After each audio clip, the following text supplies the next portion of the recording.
Assalamualaikum warahmatullahi wabarakatuh.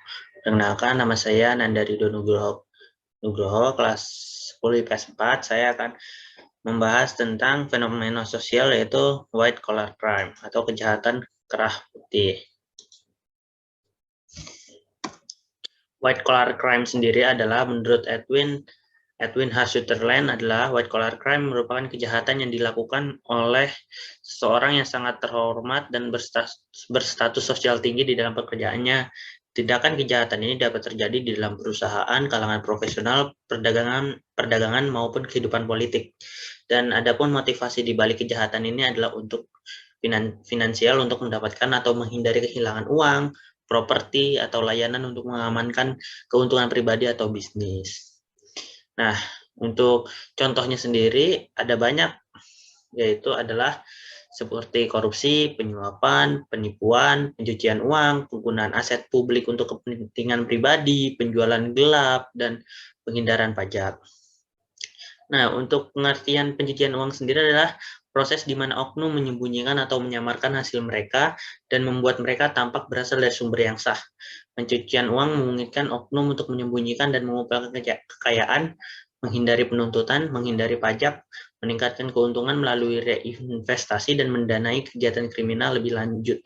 Jadi, ini tuh seperti pencucian uang itu ketika duit yang diperoleh oleh para oknum ini didapatkan dari tempat yang tidak sah atau tidak dilembagai oleh negara itu sendiri, mereka bekerja sama dengan orang yang berada di lembaga keuangan atau pajak untuk menyuap mereka agar mereka tidak membocorkan bahwa itu adalah berasal dari tempat yang tidak sah atau tempat yang tidak dilembagai oleh negara itu sendiri.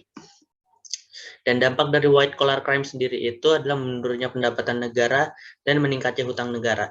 Dan biasanya banyak terjadi white collar crime sendiri pada saat meningkatnya banyak hutang. Seperti korupsi sendiri kan kita bisa tahu bahwa semakin banyak hutangnya yang kita ini kan, pasti banyak saja korupsi yang terjadi hingga menurunnya pendapatan negara. Dan juga banyak oknum-oknum yang mempunyai kekuasaan sendiri untuk menghindari pajak agar tidak membayar pajak, dan itu pun sangat berdampak kepada pendapatan negara itu sendiri. Terus